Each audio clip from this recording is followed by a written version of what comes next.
Thank you. You may be seated. Help me welcome Reverend Glendon Harris for prayer.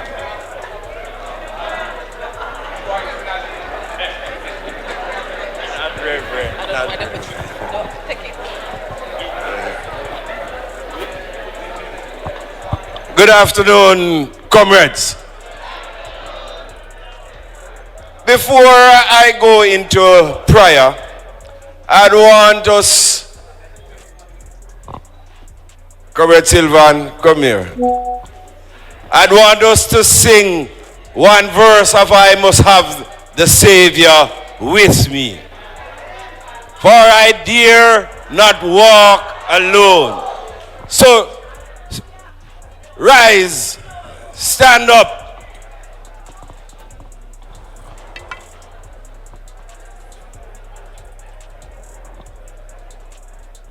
I must have the Savior with me, for I dare not walk.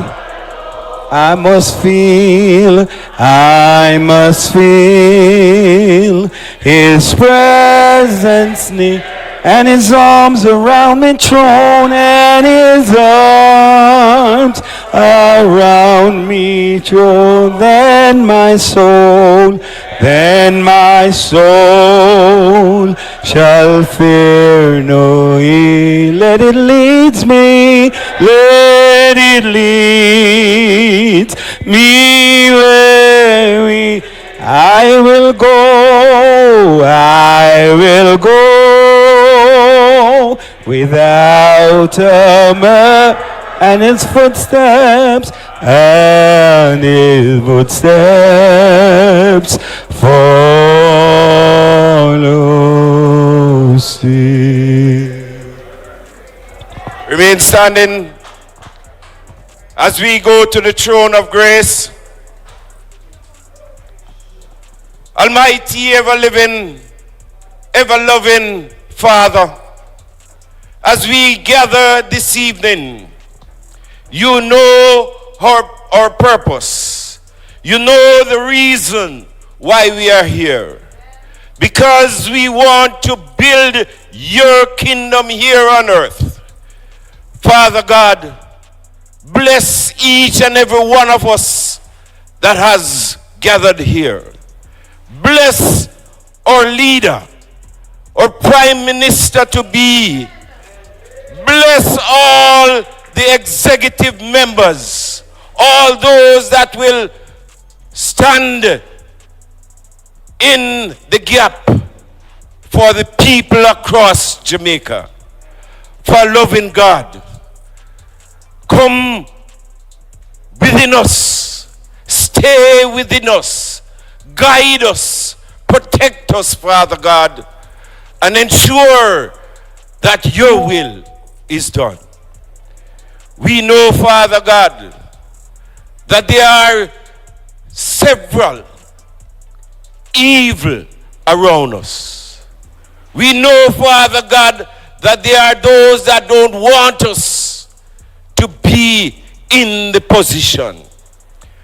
But Father God, as a loving God, bring us to the place that all may be satisfied and all will give you the glory, in the name of the Father and of the Son and of the Holy Ghost. Amen. Amen, amen. All right, thank you. That's our former mayor, Glendon Harris. Ladies and gentlemen, comrades, friends, neighbors, St. James people, good evening.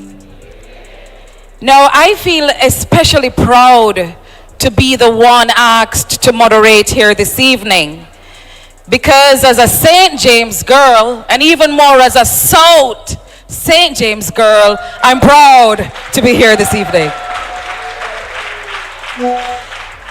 What's the purpose of this forum this evening? It is the third in the National People's Forum that was envisioned by our party president and leader of the opposition, Mark Golding. He said to the party, we've been going around the country. We've been meeting people in their homes. They've been getting up and close and personal with me. I want them to hear from me and from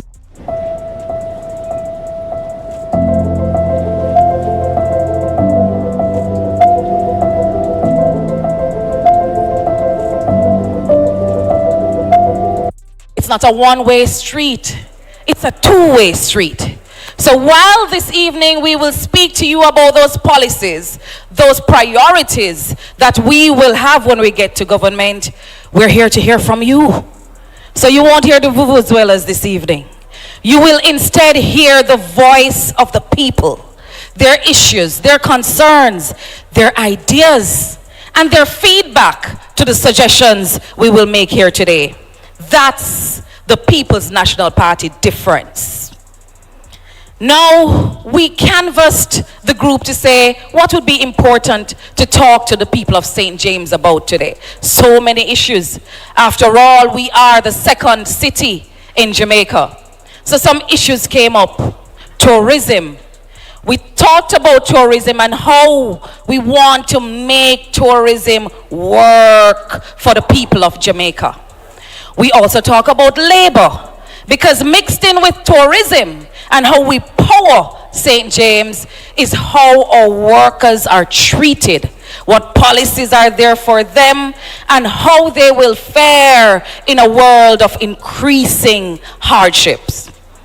We also spoke about citizen security, because for us in the People's National Party, citizen security is not about statistics, who died yesterday, who may die tomorrow, but how together we will create principles, priorities that will put you and your safety in mind.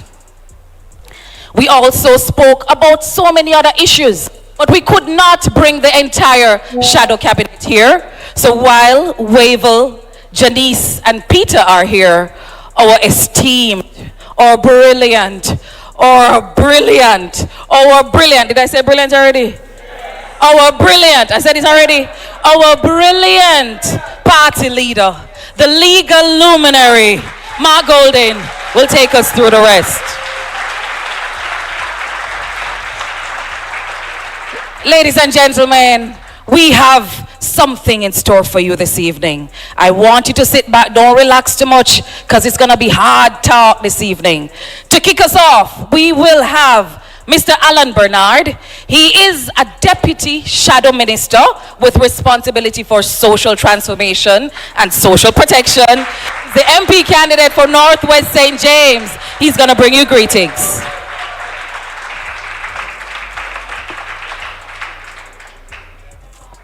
Thank you very much, Nikisha. Good evening, ladies and gentlemen. Welcome to the great constituency of Northwest St. James.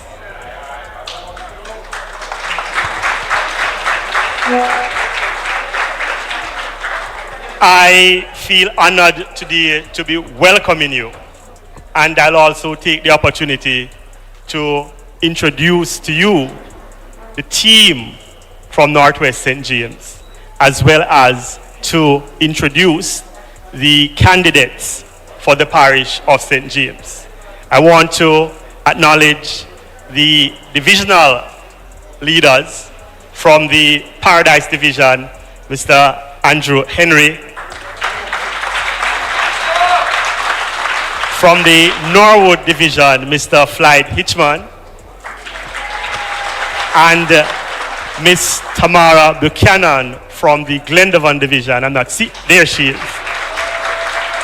Ladies and gentlemen, this is the team from Northwest St. James that intends to put this constituency back in the winning column for the People's National Party.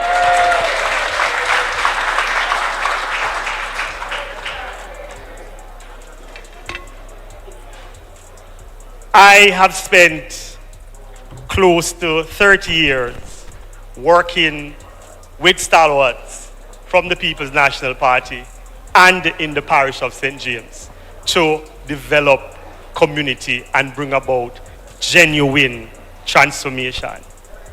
I want to use this opportunity, Comrade Leader, to mention one such stalwart, Mrs. Marilyn McIntosh Nash, a past constituency and regional secretary who would have mentored, nurtured, and would have grown to become one of my closest friends and allies, not only in our quest to develop community, but in my pursuit to become a representative for the People's National Party.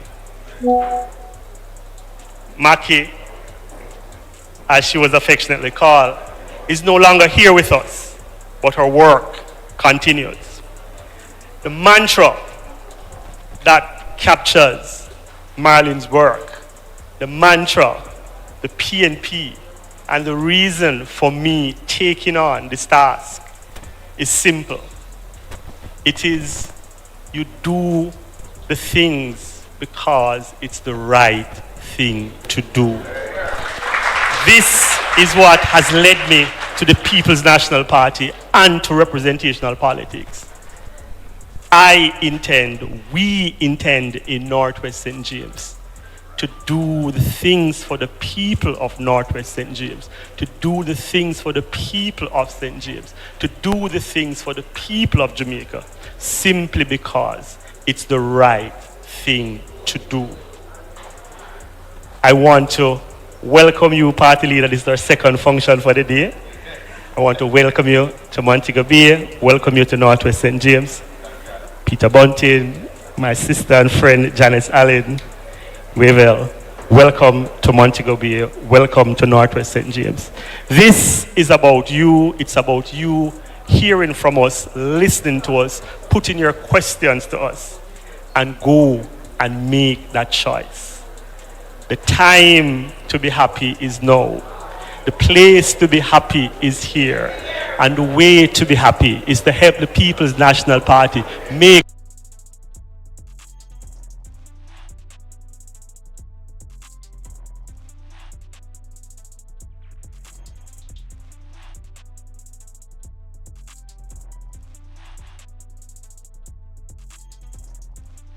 here. And the way to be happy is to help the People's National Party make here. And the way to be happy is to help the People's National Party make here.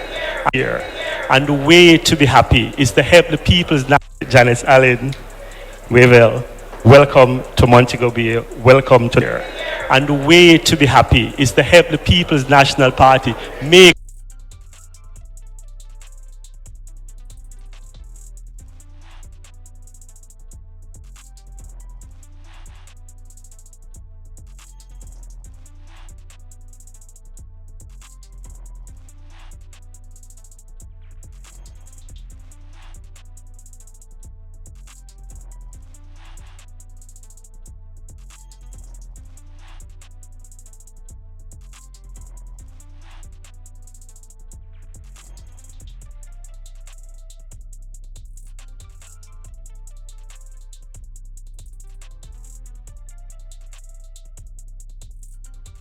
and the way to be happy is to help the People's National Party make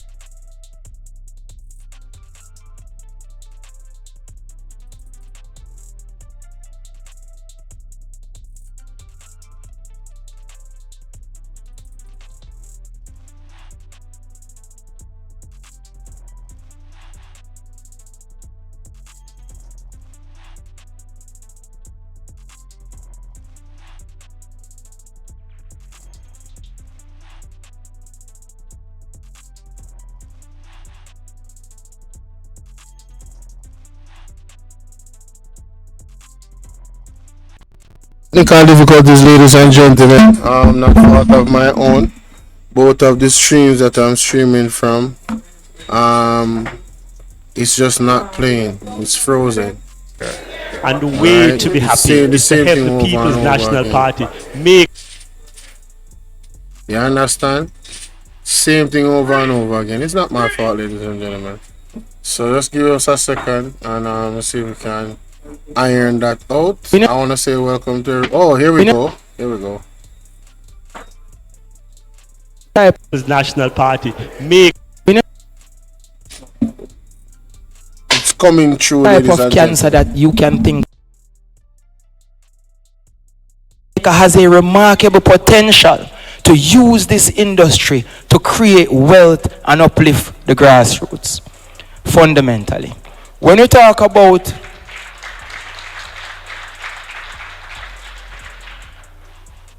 they see us playing the futsal and wondering what it is. It's not the same scrimmage that they play over there in Glendevon and Norwood. It's a globally accepted international game where players are earning millions of US dollars to play in Italy, Spain, all of Europe. So when you see us bringing a game up from the grassroots and playing it by the real rules, the real ball, the real goal, and the referee with the real understanding of the game, it is to provide options for income generation for our young boys who cannot make it to pay 11 aside, cannot make the reggae boys and play football for Jamaica in the World Cup, but they can make it to play futsal in the World Cup. And this is the transformational leadership that the PNP is bringing to Montego Bay. These things are outside of the scope of the Member of Parliament who is running. And it is outside of the scope of the Jamaica Labour Party because they cannot understand that no more than ever young people have recognized that different industries are being created every year. And different avenues are there for them to create wealth. All they need is the support. The suppressive politics that has plagued this city over the last 20, 30 years must be a thing of the past. Tonight, we have an esteemed panel. Comrade Wave Lines, real general. Comrade Peter Bunting, real general. Comrade Janice Allen, real general. And our leader, Comrade Mark Golin, who is going to usher in a new transformational, non-apologetic, non-nepotic, favor-granting government that is dedicated towards moving the grassroots of people forward and, more importantly, creating wealth for a nation of such remarkable people. This is the People's National Party. This is change. Time come.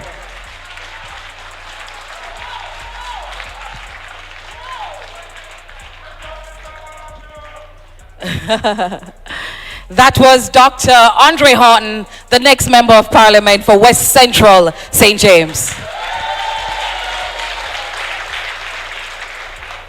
I'm going to tell you about a man I met a couple of years ago. Was so impressed by him that today I follow him. His grandfather is from my constituency in Cambridge, right up there, so. He's quiet. He's so unassuming. He's not the loudest in the room. He's not gonna wear clocks and tell you, say, him belly full already. Because even though he has come from much, he and his family, they've given much more to this country, Jamaica. I'm gonna tell you about a quiet leader who leads with compassion. I'm going to tell you about a dedicated man whose brilliance transformed the legislative framework of Jamaica in the past. It has gone to sleep now. It will arise once more when this man, who is husband to Sandra, the beautiful princess, will take office. Ladies and gentlemen, it is my pleasure to introduce to you the next Prime Minister of Jamaica, Mark Jefferson Golding.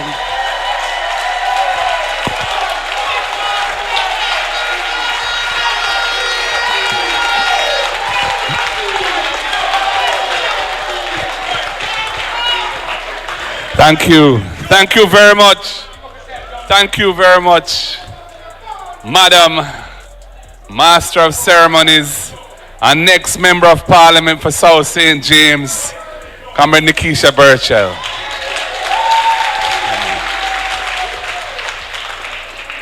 And greetings to our panel, my comrades and colleagues, our candidates here in the room. We have Dr. Andre Horton, we have from Hanover, Comrade Andrea Perkis, Comrade Heather Miller, Alan Bernard, Rochelle Reed-Nutt, and of course Janice, who you'll be hearing more from in a while.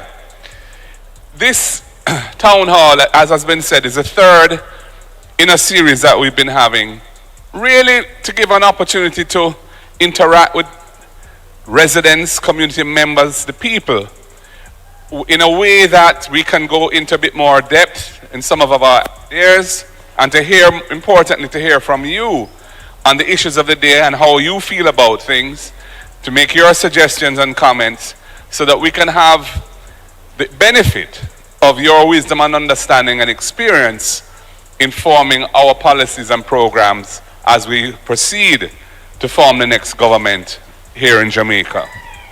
Now,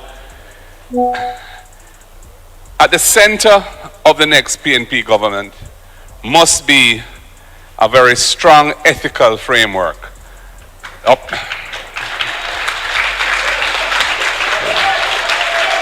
Yeah. The values, the morals, the attitudes which make us a productive, caring, and peaceful nation are essential to nurture and promote, to take Jamaica forward, to reach the heights that we ought to be striving for and that we are capable of, but which seem to be eluding us as we find ourselves enmeshed in a quagmire of corruption, cronyism, bad governance, and other dispiriting things that we hear about almost every day. As you know right now, we're faced with a situation where the Prime Minister of the country is under pressure because his financial affairs cannot be certified by the Integrity Commission of the country, the anti-corruption agency of the country, as being above board and in order from 2021 going forward, because he has assets which his lawful income can't support. And that is what illicit enrichment, which is an offense, a serious offense under the Corruption Prevention Act, that is what illicit enrichment means. And he has been investigated for this. And at the end of a long and detailed investigation, the Integrity Commission said, well, we aren't able to come to a final conclusion on the matter because we weren't provided some of the information by Mr. Holness that we'd asked. And there's sufficient there to warrant further investigation to get to the facts. Things like $7 million of cash deposits, raw cash being deposited to his account from anonymous sources, 28 bank accounts that he controls, either in his name or his company's names, over $470 million of flows moving across his bank accounts in thousands of transactions, and of course, the filing of nil returns by those same companies, suggesting that they're dormant or weren't active, had no income when all these flows have been passing through the accounts. And then the Positive Jamaica Foundation, an NGO, a non-profit organization that was set up to solicit and receive funding from here and abroad to be spent on worthy causes, those resources being used to buy financial investments in his personal company's name. All of these things really suggest something is very much amiss, and that the Financial Investigations Division must look into it much more carefully and deeply. And what have we heard now? Well, we've heard that somebody who has come on public radio, looked at the report of the Integrity Commission and said, oh, despite all the things I've mentioned, there's nothing there, there's nothing wrong with any of that. That is the person who they want to put and have put to be the head, the chief technical director of the Financial Investigations Division that is charged with completing the investigation of the Prime Minister. Someone who he's closely associated with, and somebody who, although an accountant, has no law enforcement experience, no particular qualifications in the area of fighting financial crimes, money laundering, terrorism financing, which are the core requirements to run the FID. The FID is an investigative law enforcement agency, and it's a very important one because it is the authority that international law enforcement, anti-corruption and anti-financial crime agencies interact with Jamaica. There's a group called the Egmont Group that is all of the countries that have achieved certain standards and want to be part of an international alliance to fight against these things. Jamaica's agency that interfaces with those countries is the FID. So this is a totally untenable situation, and I'm very happy that various non-government and non-political organizations have come forward and said this is untenable, this doesn't look right, it should not stand. And I'm very disappointed that there are some leaders in the private sector who seem to think there's nothing wrong with what has taken place.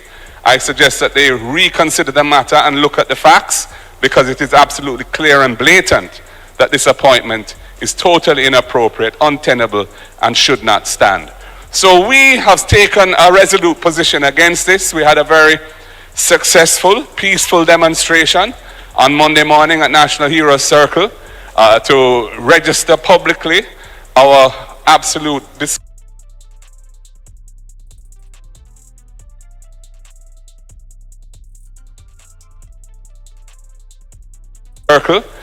to register publicly our absolute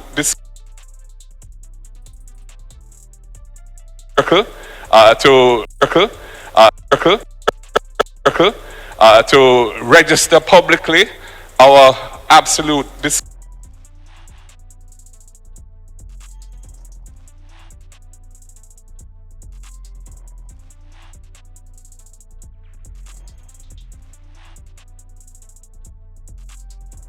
with what is happening, and we will continue the struggle. He should have reflected on that matter and taken certain decisions, but they're obviously determined to tough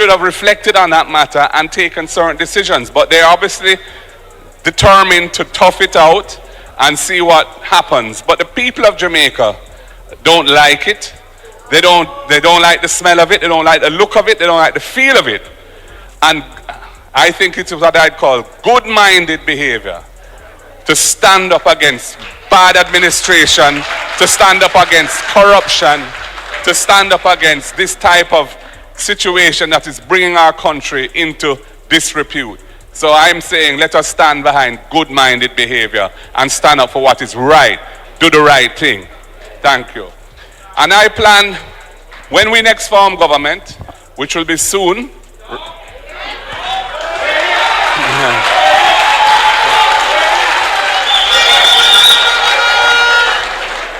because all war one, them can run but them can't hide. They have to face the people. And you know, if they felt comfortable and confident, this would have happened a long time. We were planning for an election from February. And you know, because typically governments don't like to go to the wire with these things because it narrows their room for maneuver and so on. But they have been deferring it. But it's not going to change. The people of Jamaica have made up their mind. And they want change. And they see the programs and policies that we are speaking about. And they understand that it is very important that the People's National Party be brought back into government so we can deliver a government that the people can have confidence in, and a program and policies that will address some of the critical issues facing the nation and holding us back. So we are very pleased, for example, let us look at the issue of health care. And this is a real issue here in St. James, where your leading hospital, your Taipei Hospital, the Cornwall Regional Hospital, has been the subject of what I would say is the mother of all negligently and ineptly executed projects in the history of Jamaica. A project that should have been finished years ago, a project that should have been completed within a couple $1 billion, has now gone into what, its 8th year or something like that. The cost of the project has gone to over $21 billion. That's an overrun of 10 times the original figure. And the government is trying to, cut ribbons for administrative offices when the hospital itself is in a dire situation. And, although their apologists will try and cover it up and say everything all is well, the people of St. James and Western Jamaica know that that is a terrible condition, a terrible situation, a life-threatening situation for the people here, which is a disgrace and should never have been allowed to be where it is. We are looking at a different approach to healthcare, and some of the things that we have in mind are, for example, focusing on the major causes of death in the country, which are non-communicable diseases, which are things that are lifestyle related. High levels of diabetes, high levels of kidney disease, high levels of hypertension, which is pressure, and of course cancers. And the problem with food insecurity, which the UN, the FAO, the Food and Agricultural Organization of the UN has said 55%, that's more than half, of Jamaicans are facing moderate to severe food insecurity. That means that they're either not eating sufficient food for what they need to live properly, or they're eating the wrong kinds of foods, unhealthy foods, because they can't afford a nutritious diet. And that situation feeds into those very non-communicable diseases that we're talking about. And the health system needs to have a much more aggressive approach, much more proactive approach to screening people for these diseases, so you catch them early. There's so many people in Jamaica who are hypertensive and don't know. There are people who have cancer and don't know, and they don't know until it's very late in the day, and then it's much harder to treat it successfully and much more expensive for the public health system to carry, and for the people themselves to deal with what is required to try and fight those diseases then. So we want to introduce a comprehensive screening program that gets everybody tested early, so that we can nip these things in the bud when they're not life-threatening and when the costs of doing so are more manageable. We also are aware that many of the operating theaters across the country are in a bad state. Many of them are closed, and closed because pieces of equipment, basic things like air conditioning units or mold, or pieces of equipment are not working. And we are planning to refurbish all of the operating theaters in the public health system so that they're all working and functioning as they should. And then we have this idea of establishing urgent care centers. And urgent care centers in every parish would be where you could be taken if there's an emergency, to have your life saved, to stabilize the situation, and then after that you're stable, you can then be taken to a proper hospital to deal with the remedial side of the condition. Yeah. And of course, we see the need for preventive maintenance being a central part of how you manage the healthcare system, as it is for how you manage the road network. But it's at two different areas, but both have that in common, which is that if you don't maintain the assets that you have, the assets don't work for you. And you have this situation in the health system now, where so many pieces of equipment are not working either at all or not properly working. And so people have to, we're going to the private sector now, private providers for their diagnostic tests, which is costing individuals or the state huge amounts of money. And we believe that this can be dealt with by having a proper system of preventive maintenance for the equipment that we invest in, so that the equipment can work properly for its scheduled life, and then can be replaced with new equipment when its scheduled life comes to an end. So we're very big on preventive maintenance in all areas.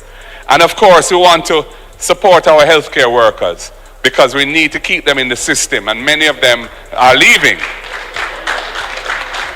So we're looking at things like housing opportunities, looking at the pay packages for them, and training opportunities as well, to make it easier for them to stay in the health system, to make it beneficial for them to stay in the health system rather than migrate, for example, as many are now doing.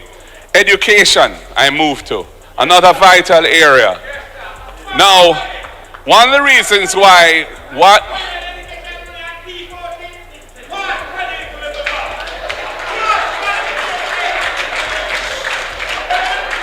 yeah, you soon get a chance, brother. Let me talk and then you can get a chance after.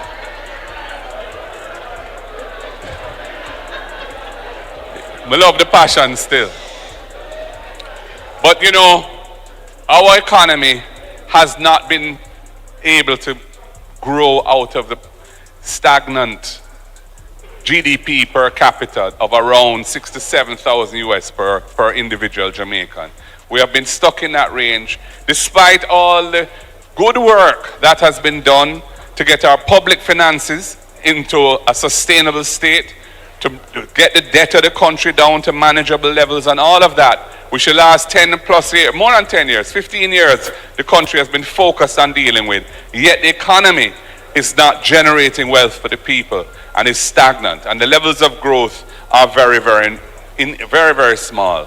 And we know that in order to address that, you have to fix the education and training system of the country, because it is the productivity of the people that will make the whole economy more productive and therefore attract investment and generate good paying jobs that can make our people generate wealth for themselves and their families. Right now the education system is failing in so many respects.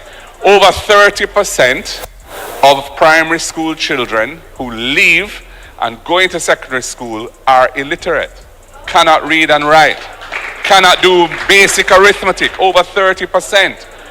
And we have to look at the causes of that and deal with them in a very serious way. Things like nutrition in the schools, in primary schools, the way in which we train our teachers, for example, the role of the Jamaican language in teaching children to master English and master arithmetic in homes where people speak our language. Many Jamaican homes are not bilingual homes. They're homes where English is not the first language. Our language is the first language, but the system assumes otherwise. And we're seeing some of the results of that false assumption playing out. So we really have to re-engineer how we deal with early childhood and primary education and tackle the real causes that are holding this large percentage of our children back, including things like special needs and assessing those who have learning disabilities and catching that early. Right now there's insufficient attention and resources placed on that area, and it is a really important area as well. We also are looking at the training system of the country, and this is an area where we feel the private sector and the state need to work very closely together to drive the productivity of the workforce, ensuring that training opportunities are available, which are relevant and which are going to help people to get jobs and good jobs. So we plan to support private sector investment in training with a matching dollar-for-dollar grant out of heart, so that if a firm is providing training opportunities by investing in training its workforce to upskill them so that new technologies can be adopted, so the firms can be more competitive globally, increase their sales and pay their workers better, we will provide support for the investment in training, because we see that as vital to moving the country up. And we have a plan, for example, to deal with the absenteeism that we see, which is a major cause of some of the underperformance of the children in school, because there is a huge learning loss where you're not attending school 5 days a week. If you miss school 1 day a week for the duration of primary school, you're missing 20% of your education, which is, studies show, that is just too much to keep up. So what are the causes of this absenteeism? Many parents struggle to find lunch money to send their children to school, and the transportation costs are high, especially in rural communities where there's no state-run bus service. So we have a program called EASE, where we are going to be providing all needy children with at least one hot, nutritious meal per day at school, at primary and secondary school. And we have another program called RIDE, where we'll be providing a subsidy starting with 20,000 families. Right now on the path it's about 7,500. We're expanding that to 20,000 families who the schools identify need it most, to help them to cover the cost of transportation to and from school for their children. And as the economy improves, we're going to increase that number dramatically until we've introduced a proper rural transportation system for the country. These are things that will reduce absenteeism and make life easier for the families of Jamaica to support education and ensure their children get the full education that they need and deserve. And then, of course, we have our First in Family program. And that is a program that has been championed by our spokesperson for education, Senator Damon Crawford. And essentially what it works like this. If you have a young person or any person from a family who has qualified to enter university or a tertiary institution, and that person is the first in their family, in their household, to have attended a tertiary institution, the government will pay the full tuition cost of that student. And we've costed it out, and we see how we're going to deal with it.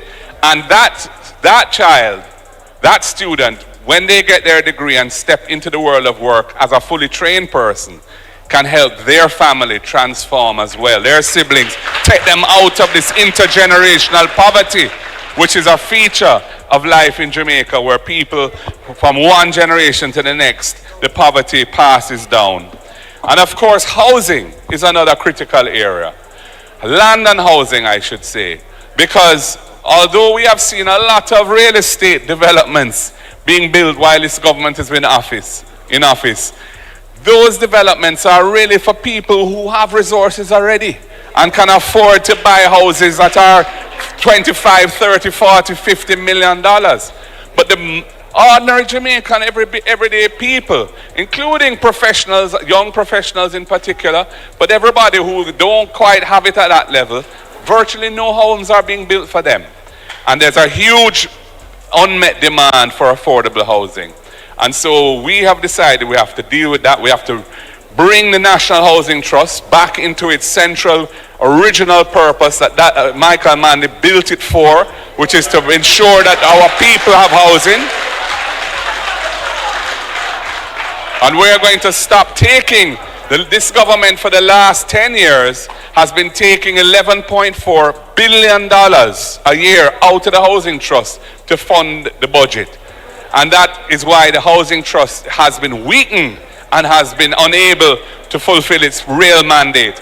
And in fact, right now, other than the loans to the lowest paid contributors, all other NHT loans are not even funded, the money doesn't come from the NHT. They have to outsource it to the private lending market, the banks, and then pay the banks a subsidy to get them to lend the money at the interest rates that the NHT advertise. So that is a huge additional financial cost to the NHT, weakening it. So we need to repurpose and bring back the NHT to its original mandate and keep those resources in the NHT so it can do what it should be doing. And then we are going to compensate the people of Jamaica who have suffered from this depletion of resources from the NHT by making public lands available for housing, not agricultural lands, non-agricultural lands that are owned by the government.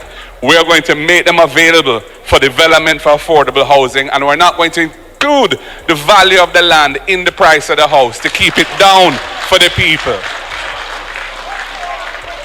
And for the first-time buyers, if you're an NHT contributor for at least 2 years, many of our people struggle to find the money for a deposit to pay down on a house. We are going to allocate an annual amount of $1 billion from within the NHT itself to provide grant support of $500,000 for first-time buyers to help them get on the ownership ladder as early as possible. That's a grant. And then we have the rent-to-own scheme. And the rent-to-own is another innovation. If you want to qualify for a mortgage, you have to prove your income so you can show that you have the ability to pay the loan. For people who are self-employed, doing a little selling or whatever their hustling may be, or they might be working for somebody, but it's not a big business that generates pay slips that can be presented. They can't qualify right now.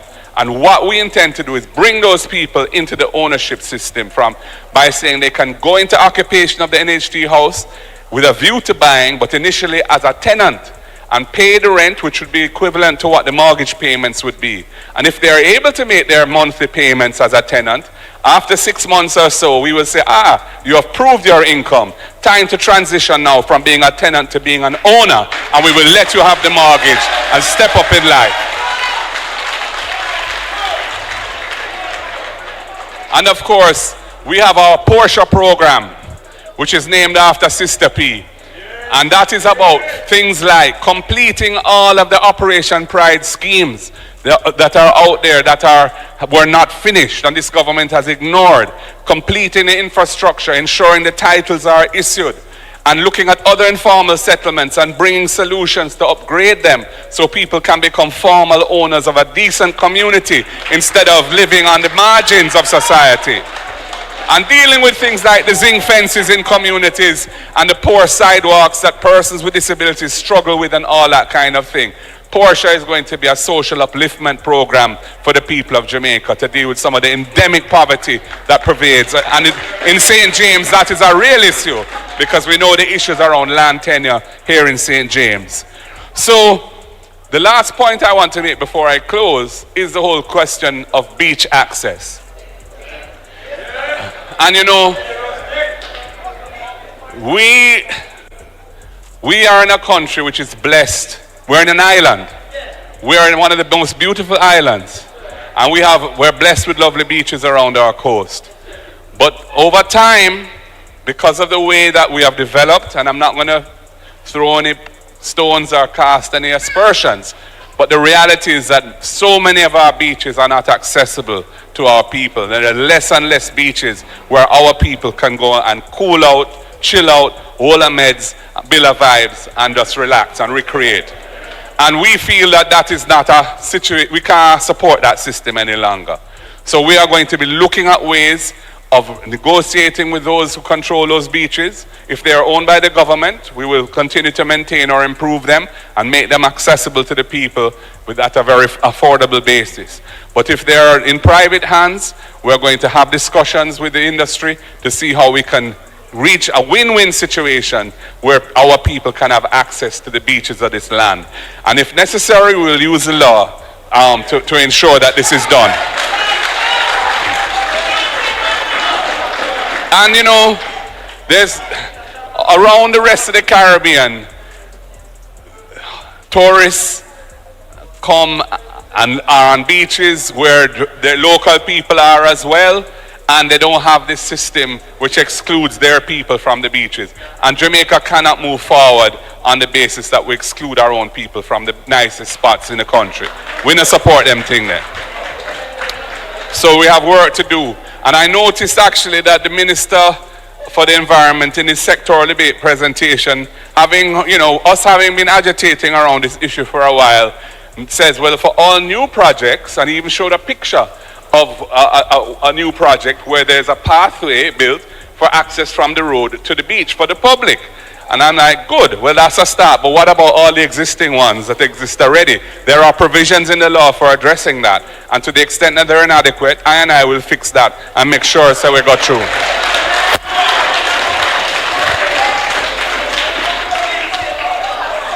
So people, we have work to do. Jamaica has a lot of potential. We know that. We are a great people. We are a remarkable people. But we are also a people that are not moving forward in the way that we should to achieve our greatness. And we need to really tackle some of the issues, the legacy issues that are holding us back as a people. And that's what the next PNP government is going to be elected to do. And that is what we're determined to deliver for the people with a clean heart, pure heart, and clean hands. No hanky-panky business. And if anybody violate, then we're going to feel the result of that. Because we want to make sure that the people of Jamaica can trust us when we're in government, because they're sick and tired of what has been going on for far too long. Comrades, God bless. The word is love.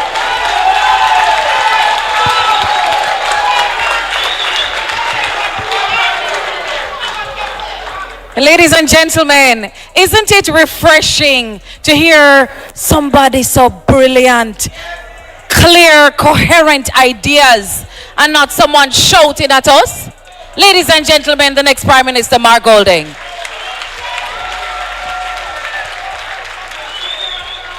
It is my duty to recognize some very special guests with us this evening. Allow me to recognize Arthur Nelson and Mrs. Nelson, who are here with us this evening. The man who is organizing the troops for victory, my boss, the next Minister of Agriculture, General Secretary, Dr. Dayton Campbell.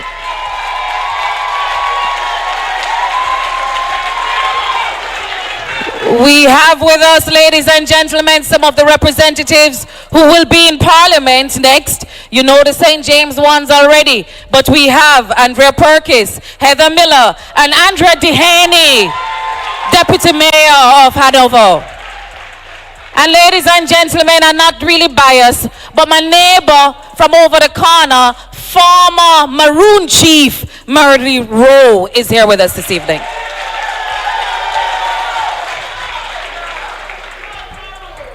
Ladies and gentlemen, I'm going to invite for you quickly someone who is gonna take the first bat of the ball, the first crack of the ball. You see what I did there? Yeah? He's no stranger to being the opener. Ladies and gentlemen, my predecessor, Derek Kelly. A round of applause.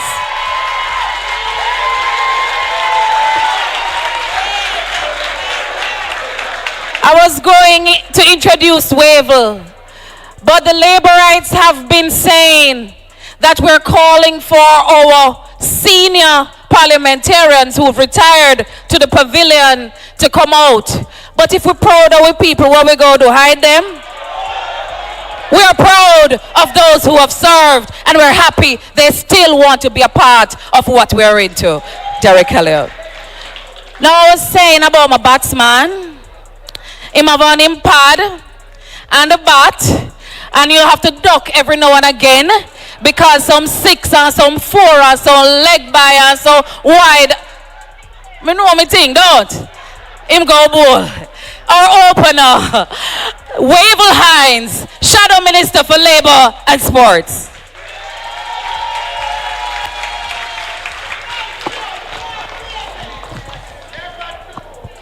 Thank you, Madam Chair, Comrade Bvrclips. I'm in your hometown. I see my General Secretary here, Dr. Comrade Dayton Campbell, and I see Shamil as well. It's nice to be in Region 6, and it's nice to be back doing some work. I want to recognize, before I go further, my former constituency of Eastern Hanover, who is now represented by my former road manager and treasurer, Comrade Andrea Perkis. And alongside her is the chairman and councillor for the Sandy Bay Division and the current deputy mayor of Lucy, Comrade Andrea Dehaney Grant. Comrades, I have the very hard task of trying to protect the sector that will look after all the sectors, or some of the sectors our comrade leader just spoke about. The labor force. With all the hospitals and the beaches and the futsal that my colleague spoke about earlier, we have a workforce that has to work within those spaces and they need to be protected. Good. So I'll say to you, it's great to be here with you today to discuss issues that impact us all. Issues that affect the very heart of our economy and society, our workers. The People's National Party has long been a champion of workers' rights. A tradition started by prime ministers like Michael Manley, P.J. Patterson, our beloved Portia Simpson Miller.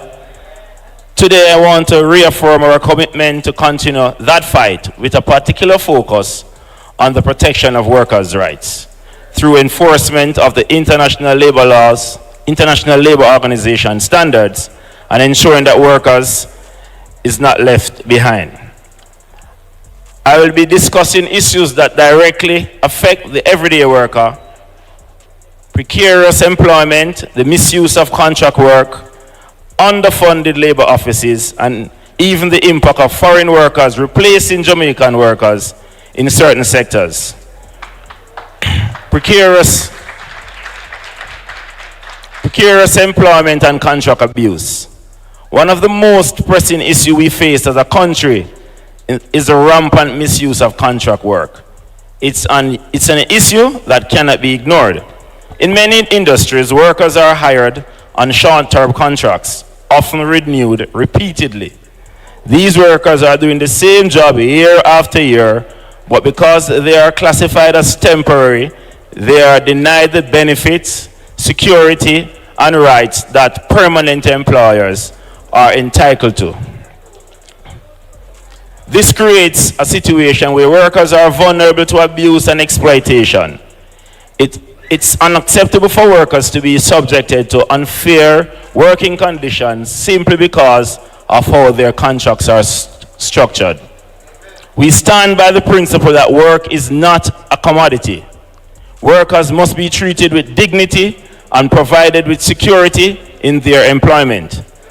The PMP will introduce and pass legislation to regulate contract work in Jamaica. The law will limit the duration and scope of short-term contracts and ensure that repeated renewals trigger automatic reclassification to permanent status, thereby providing workers with job security and access to the benefits they deserve. Strengthening the Ministry of Labor and Social Security infrastructure. The work of the Ministry of Labor and Social Security is critical in addressing many of the challenges faced by Jamaican workers. However, the ministry's infrastructure, particularly in the West, right here in Montego Bay, requires urgent improvement. I want to commend the staff in the region, both in the office at Sam Sharp Square and at the Industrial Dispute Tribunal, IDT. They are doing an outstanding job with limited resources. But the truth is, they need more support. A PMP government will provide the necessary resources to improve the ministry's capacity, including increasing personnel assigned to these offices and expanding the staff at the IDT. We will also consider adding a second panel in the West to ensure cases are heard promptly and disputes are resolved in a more timely manner. The long waits for hearings are unacceptable, and they were not what was envisioned when the Labor Relations Industrial Disputes Act was passed 50 years ago. Ensuring Jamaican jobs are protected through work permits. Another pressing issue is the use of the work permits. There have been numerous complaints about foreign workers taking jobs that Jamaicans could and should be doing. We have heard the cries of our entertainers, ground transport operators, and other sectors that their livelihoods are being undermined by foreign workers brought in to fill positions that could have easily be filled by qualified Jamaican workers. A PMP government will enforce stricter regulations when issuing work permits. We will ensure that no work permit is granted unless it is first confirmed that no Jamaican is available to perform that task. We will put in place a rigorous mechanism to screen all work permit applications, ensuring that Jamaican workers are being replaced by foreign workers. Addressing the BPO sector. The business process outsourcing sector is one of Jamaica's fastest growing industries, employing tens of thousands of Jamaicans. However, workers in this sector continue to face precarious conditions, low wages, and a lack of job security. It's critical that we provide better protection for BPO workers, ensuring that they enjoy the same rights and benefits as workers in the other sectors. This includes ensuring that wages are fair, working conditions are safe, and that job security is guaranteed.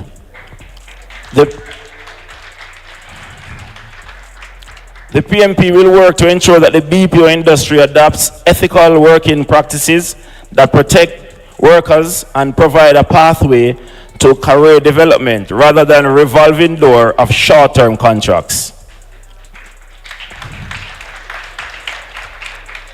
Establishing a joint industrial council in the tourism sector. A few months ago, we witnessed strikes and protests in the tourism sector where workers expressed their dissatisfaction with low wages and poor working conditions. These protests drew attention to the deep-rooted issues in the sector that must be addressed. While some progress was made, we cannot continue to rely on protests to bring about change. The tourism sector is vital to our economy, and we need a better system in place to ensure that workers are treated fairly and with dignity.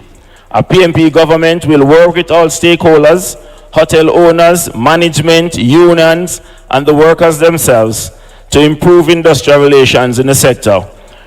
We will establish a joint industrial council in the sector to foster better cooperation and resolve the issues that have plagued it for too long. The JIC will facilitate regular dialogue, ensuring that all voices are heard and that sustained solutions are found. It will also help establish fairer working conditions and improve benefits for tourism workers. We stand for decent work as promoted by the International Labour Organization, and we believe in the power of partnership between workers and employers to make this a reality. Empowering our employers to adopt ethical practices. On the employer side, we must ensure that hiring practices are ethical and transparent.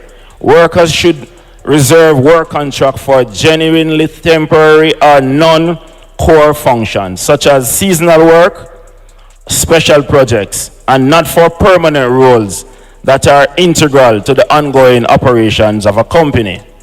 To support this, we propose that employers submit their organizational charts to the Ministry of Labor, detailing the roles that require contract work. This will help the ministry to ensure that work contracts is used correctly and not as a loophole to avoid offering permanent positions with benefits. We also encourage businesses to establish internal compliance mechanisms that conduct regular labor audits to ensure they are meeting legal and ethical standards.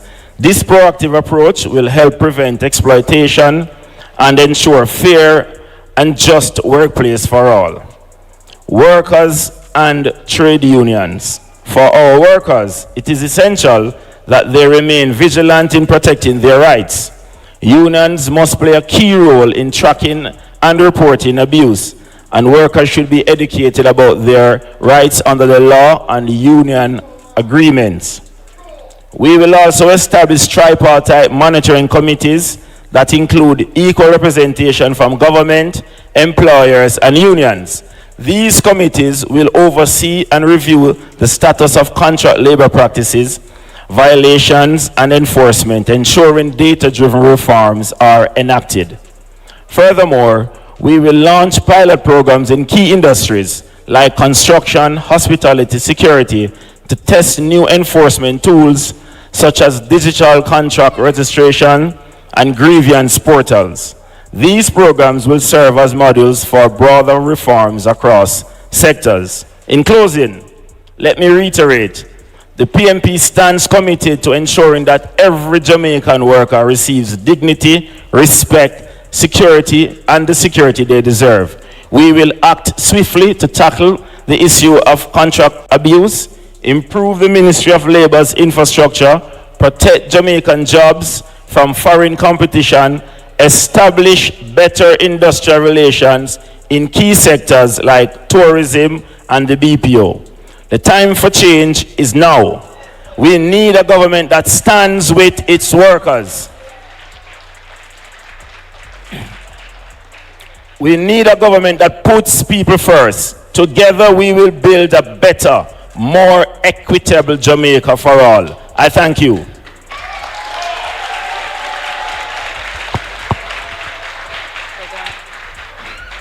Thank you, thank you, thank you. Now, after those 6s and 4s, the only thing that could top that is a woman on a mission.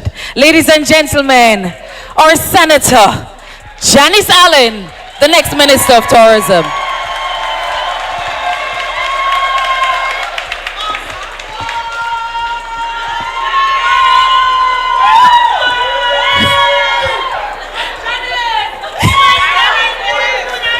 All right, Bree. Good evening. Good evening, ladies and gentlemen. Good evening, friends. Good evening, comrades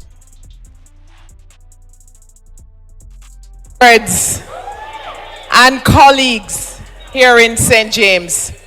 Thank you very much, Nikisha, party leader, and others on the platform. Thank you. So, ladies and gentlemen, I have been invited here this evening in Alan's constituency to speak about tourism. And tourism, which is so vital to just about everybody in St. James, is obviously important to talk about. But before I go into tourism, I'm going to just give a little information about a special place called St. James Central.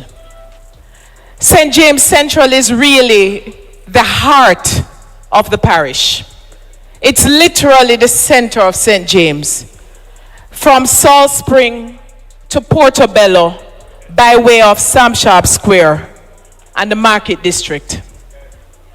It is home to, I believe that I might be rivaling West Central when I say that we are home to the majority of the working population in the parish. Farm Heights, Cornwall Court, Cornwall Garden, Rosemount Garden. Did I say Farm Heights? Rose Heights, Portobello, a Green Pond. You see, when you start calling names, people get jealous. But the truth is that the majority of those who work, whether in tourism, in the civil service, in the BPO, they're owners of small businesses, transport providers. There are so many areas that are represented in these communities. And therefore, how we treat these communities is a reflection of how we treat our people. If we expect our people to be productive, and if we expect to have a labor force that Wavell spoke about, then we have to address the needs of these communities. And this is just a snapshot of all the communities, whether it is Rose Heights, where the PNP settled people in Rose Heights. We have to make sure that if it is not water, which is such a priority today, that it is access to affordable housing, which our leader spoke about. Or it is about, with the expansion of the town, that we are ensuring that we are expanding our waste management system and our sewer system.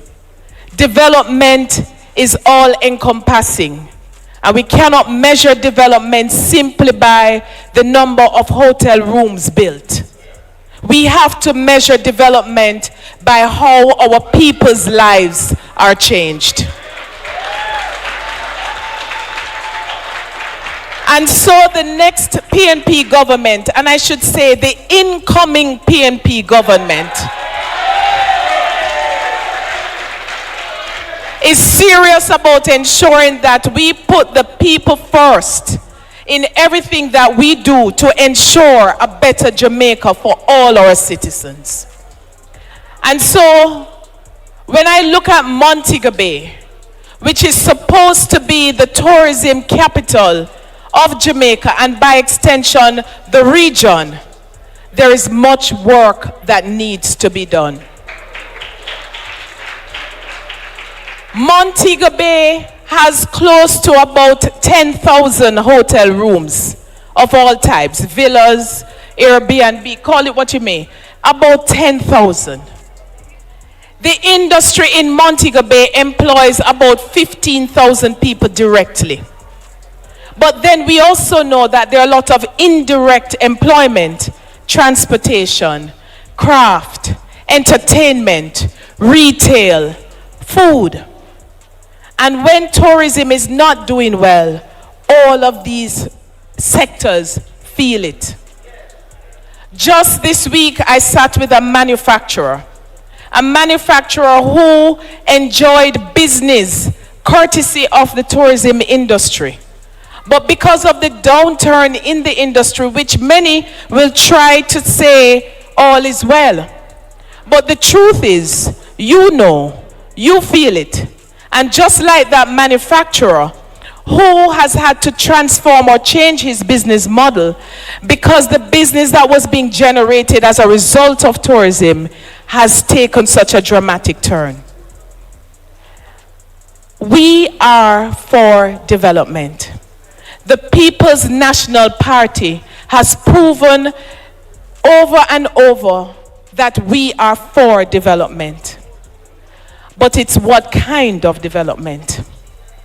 So within the tourism industry, it was us, the PNP, we were the ones who expanded the industry by attracting foreign direct investments, and that is how we have seen the expansion of the all-inclusive model. But today, we now have a lopsided industry. We have a lopsided industry that has caused many other businesses to fail. Many of us Montegonians remember restaurants like Blue Dolphin, Dolphin Grill. They had one right here, so next door. They had Brigadoon down the road. We all remember Townhouse in the town. All of these have dried up and died because the EP, the European plan model of hotels, have not developed as fast as or equivalent to the all-inclusive. So entertainment has failed or has declined. Eating establishments. I mean, Montego Bay, a tourism capital that goes to sleep by 9 o'clock at night. There's not much to do. And if the people, if we are building as a society, entertainment is crucial to that. Social lives is important. And that is how we are going to attract the young people when they get their education. If they don't have something exciting to come back to, they may not see Montego Bay as an option. So we have to invest in that model that will allow us to further expand the supporting services so that more Jamaicans can feel the tourism dollar. And therefore, it is our commitment that when we form government, we will incentivize the investment in EP hotels so that we can rebuild and revitalize the tourism towns across Jamaica.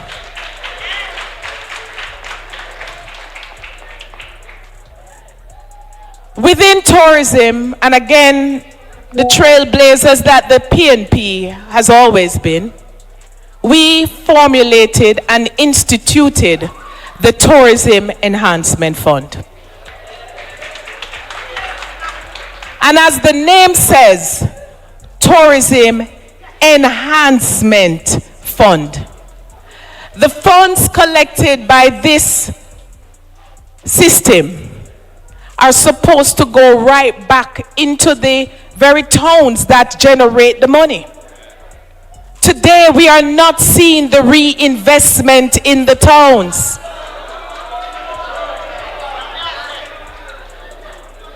It is a shame that you cannot, in any part of the city, find a public restroom. You cannot walk uninterrupted on any sidewalk in this town. And I know it happens in other tourism towns. So when you say that you are boasting millions and millions earned each year by tourism, we are not feeling it. And it is time we feel it. The time has come for us to, just like we are going to we're going to change and put back NHT to what it's supposed to be. We're going to put back Tourism Enhancement Fund to what it is supposed to be. When we form government, we will do it. You know, as I speak about development within tourism in general, I want to just make note of some real issues in our city, which I'm using this as an example because at the end of the day, this is where I will be representing as the Member of Parliament.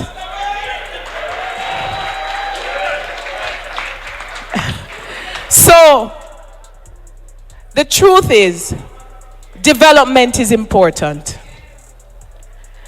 And there has been development around the center of the town. When we look inside the center of the town, it is decaying. And we have to revitalize our city. Because when our people feel like they live somewhere that is progressive, they won't want to leave. Productivity will increase.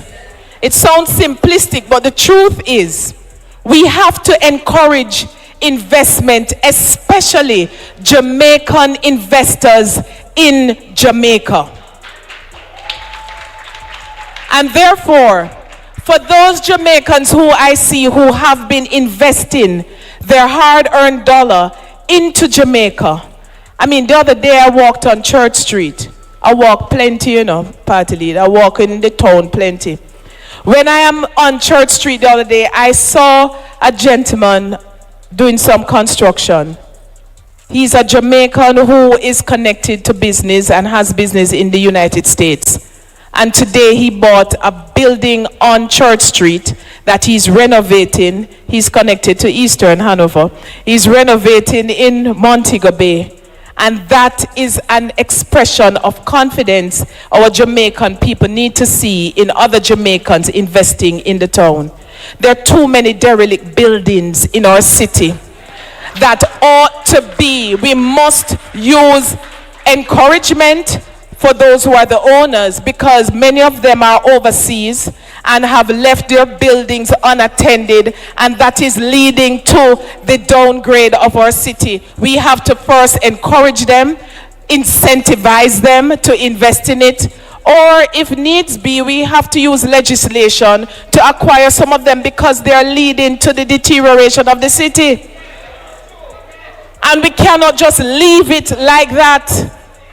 And so, whether it is the investment of the tourism dollar in the town or legislation that is going to support us, we must encourage the local development and investment in our town. I see it on Union Street. I see it on Market Street. I see it on Church Street, on East Street. Let us revitalize the city because the city is ours. It is ours and we must develop it for our people. My vision for this city is that places like Canterbury, King Street, Hart Street, Barracks Road can boast both residential and commercial development. My vision for this city is that my 77-year-old mother can walk the streets with ease. My vision for this city is that the children coming from Mobe, Infant and Barracks Road, walking home or getting to wherever, that not because the rain just fell 5 minutes ago that they must be hampered by flooding streets. My vision for this city is that we have a modern, fit-for-purpose transport center so that if wherever you are going, they will have a decent place to access public transportation. If you don't have a vision, you don't know where you're going, you don't know what to do when you get there. So that is my vision. With regard to tourism, I've already mentioned that we will ensure that TEF operates as it should. The truth is that there are challenges. Last year, when the travel advisory was issued by the United States, and I pointed it out in the Senate, people attempted to rubbish what I was saying, that it would have had an impact. You're my witness. Unfortunately, the truth is that it has impacted our industry. I am pleased to see that it has been downgraded, and I hope it remains that way and continue to improve, because nobody here from the PNP is going to celebrate any downfall of any industry. We will point out where there are issues, but we are not going to celebrate when it's not going well. It's not in our interest to celebrate that. We are good-minded people. That's a new hot thing, you know, good-minded people. I have heard Nikisha spoken about Flagstaff and the potential in South St. James for heritage and cultural tourism and Catadupa. I have heard Rochelle speak of agriculture in East Central St. James and the opportunities there are for partnerships with tourism. The next PNP administration will ensure that we invest in these areas of tourism, because when South does well, when East Central does well, when the people do well, you build thriving communities. We must build new attractions in tourism. That is what the Tourism Enhancement Fund is for, and we are committed to that. There's a particular area in the industry, a sector that has cried out, especially in recent times. The transport sector. When we attract investors, we must be strong enough to insist what you are investing in. Stay in your lane. Because it cannot be that you have carte blanche. If you're here to operate a hotel, you operate a hotel. It should not be that the businesses that can and should be operated and have operated for many years by Jamaicans, suddenly our Jamaican transport providers are being squeezed out of the industry. It can't work. It cannot work, and we have already committed to protecting those areas, because just like access to beaches, we are serious about access to business opportunities for our people in the tourism industry. The incoming PNP government, I'm promising you, we will deliver on that. The party leader already spoke about healthcare, but I want to point out something. Healthcare within tourism, if we fix our healthcare system for our people, our tourists will benefit. I've always said, fix Jamaica for Jamaicans, and those who come will enjoy it. We won't have hand to count. Our healthcare system, particularly here in Montego Bay with Cornwall Regional Hospital, it has been said already, but I say it again. It's an atrocity. 8 years, and still there are so many issues that today people are dealing with, those who work there, those who go there for service. If anybody in here feels sick, I know the last place you think of going is Cornwall Regional, when it should be the first. Right now, I heard on the news the talk about an air condition malfunction that is impacting on the delivery of clinical service, clinic. And this is something, according to those who are in charge, have spoken about, who have said that they know it happens every year around this time. Well, if it happens every year around this time, what you're doing about it? It has now impacted service delivery. There is an X-ray machine. The X-ray machine went down about a year and change ago. This is when everybody needs it. Cancer patients need it for CAT scans. Everybody needs it. People have had to be going private, paying upwards of $60,000, $80,000 for something that they should not be paying for. And it came back, they bought a new one. After 1 year, it was finally in commission, and it went back down again. We have maintenance and servicing of our health service, our health sector is crucial to taking care of our people. If we don't take care of our people, how we must ask our people to be productive? In fact,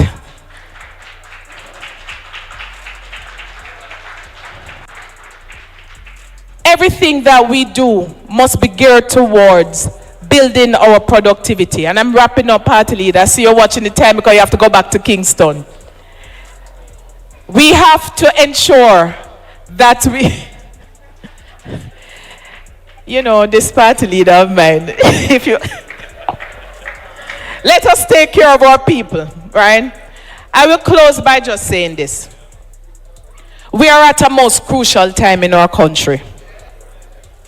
We are about to face a very serious decision about the way forward for our beloved country. Now is not the time to sit back and say, make them go on.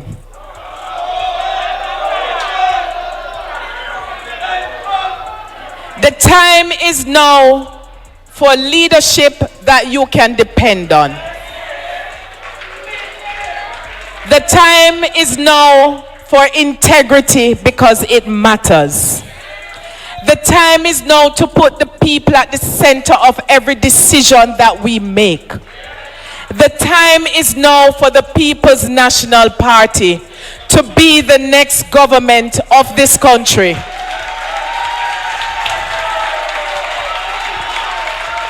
The time is now for me to serve you as a Barnaby.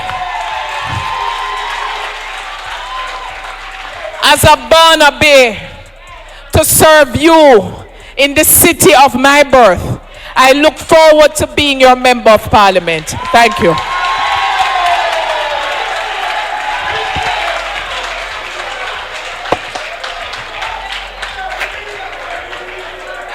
She said she born under the clock. She born a bee. You have to give us Senator Janice Allen. Man, this girl is on fire. Ladies and gentlemen, I don't know if between our General Secretary or the next speaker who take the most lick for this politics. But them back broad. Yes, they speak truth to power. This man no afraid of no boy, no girl, no day, nowhere. Because he comes with his receipts. Ladies and gentlemen, Senator Peter Bunting.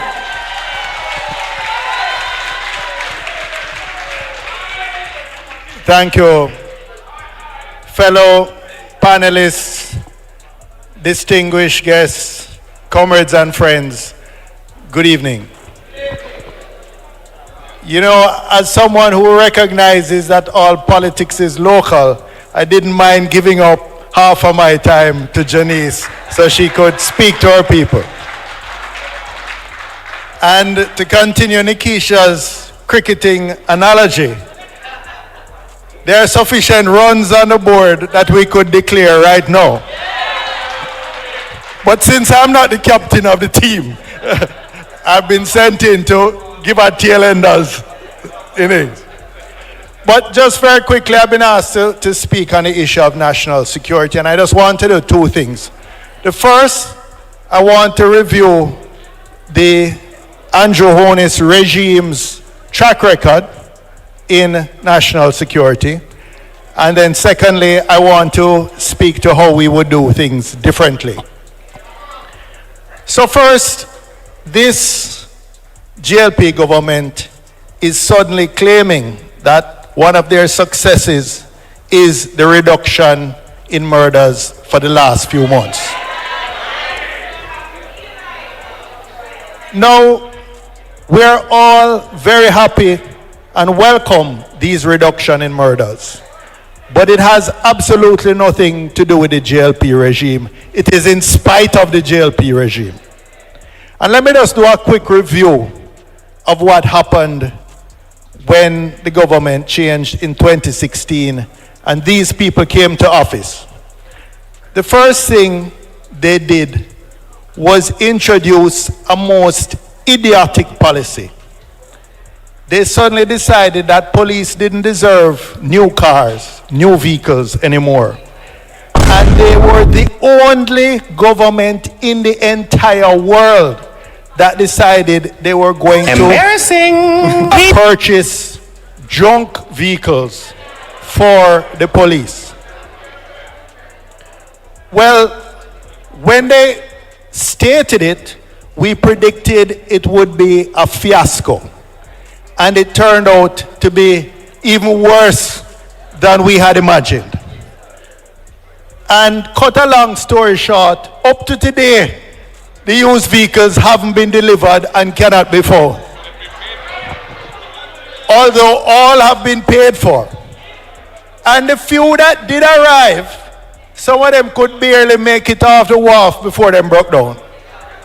I remember it was embarrassing to see some of the police officers trying to be professionals driving around these old wrecks. So what happened? Vehicles are a force multiplier for the police. And by year 2, there were so few operational vehicles in the police force that the murder rate skyrocketed. It continued for the next 8 years. It was so bad that Andrew Holness now has the record of being the prime minister who's in his 2 terms, more Jamaicans have been murdered than under any other 2 terms under any other prime minister. For many years, they persisted with this policy, this failed policy of state of emergency, which all it was doing was violating the rights of the people. When they scraped up almost 2,000 young Muslim men in St. James, what was the consequences? Many lost their jobs. Many were stigmatized. Many were set back. The pan chicken man had to pack up by 6 o'clock, but KFC could run till midnight or 2 a.m.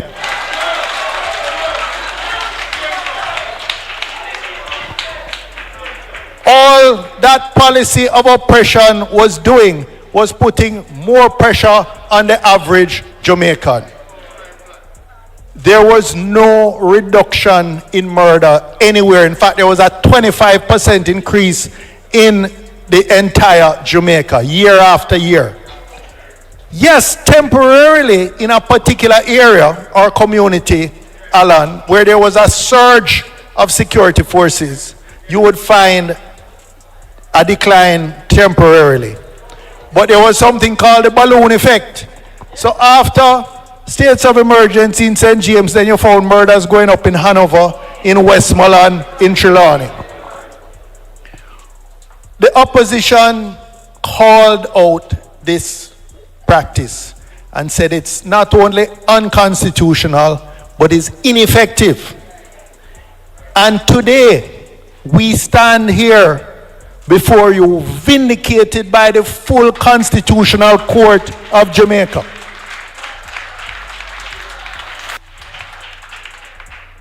Who in their ruling handed down a couple of weeks ago, not only confirmed what we have been saying, but they found it was not only unconstitutional, but it was ineffective.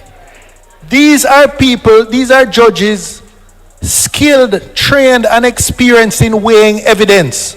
And the evidence presented to them did not support the argument that it worked in reducing murders overall. So we became more and more militant in our objection. We stopped supporting the extensions in the Senate. We took them to the Constitutional Court. Others also took them to the Constitutional Court. And taxpayers will now be burdened to pay tens of millions of dollars in restitution to those who were deprived of their liberty illegally. In the last 2 years, and in particular, in the last 5 months, we have seen welcome declines. And that is because there have been no inefficient states of emergency used in Jamaica. The professional police officers can focus on what they know to do to bring down crime instead of manning these checkpoints, which not catching anybody. Checkpoints that just blocking up traffic when you're coming into Mobile, whether from St. Elizabeth, from Westmoreland, from Hanover, from Trelawney. All it was doing was create traffic jams and frustrating people. So they created the conditions why the murders spiked. They created the conditions why police couldn't get to do their jobs. And so we commend this commissioner and his team who have not wasted time talking about give us state of emergency, but focused on the spearfishing approach, which we have always advocated, rather than the net fishing approach, which only violates Jamaicans, ordinary Jamaicans' rights. We reject the idea that to be strong against crime, you have to give up people's rights. We believe you can be strong against crime and strong for our human rights guaranteed under the Constitution, under the Charter of Rights. And the best evidence of that is what is happening since we have abandoned those wasteful states of emergency. I know the only thing that I saw that came out of it, it gave the Prime Minister the opportunity to every month jump up at a press conference looking like a wannabe petty tyrant, with his generals flanking him and joyfully announcing that he was removing the rights of the population in St. James or Hanover or Westmoreland. That's all that was achieved. Him, what the young people call cosplaying. You know when they dress up in costumes like, here I am, the petty tyrant with my generals around me. So that is what has happened, and that is why we give this GLP regime no credit for any reductions which have taken place recently. And the track record of the Prime Minister and his regime is that more Jamaicans have been murdered during their 2 terms than any other 2 terms in Jamaica. So let me turn quickly now to what we would do different. We have always maintained that crime control measures must be balanced with crime prevention measures. And what are those crime prevention measures? At its core, it is investing in communities and in people. Investing in communities and its people. Social investment. That's something we advocated for when we were in office before. This administration abandoned it completely. We will be returning, and we have seen the private sector on their own because the government completely defunded social interventions and social investment. So the Project STAR has been a successful project, but very limited in scale and scope. We will come back and put government funding behind these things. We will ensure that in some of the communities where the environment is what the criminologists, I believe, would describe as criminogenic. It's an environment that is conducive to producing at-risk youth who are vulnerable to recruitment by gangs. We know we have to go in and we have to invest in better housing stock, better road infrastructure, better schools. We have to have remedial training and employment opportunities for the young people in these communities so they have very real options. That is an approach that puts people at the center of our development efforts. That is an approach. That is an approach that someone like Alan Bernard has spent a great deal of his life championing, and I want to big him up for that because we work together. Because we worked together when I was at the Ministry of National Security, and I know he's a youth who genuinely believes in empowering people to get them out of the situations they are in, not just scraping them up wholesale and locking them away. So, ladies and gentlemen, I'm going to close here. I think you've had a meal, a full meal, a many-course meal. And now I think I'll hand it back to the moderator, who is going to turn it over to the most important section for the evening, and that is your time. Thank you. Senator Bunting, want to take my job. A round of applause for unafraid, fearless Peter Bunting. All right, so this is the juicy segment, yes?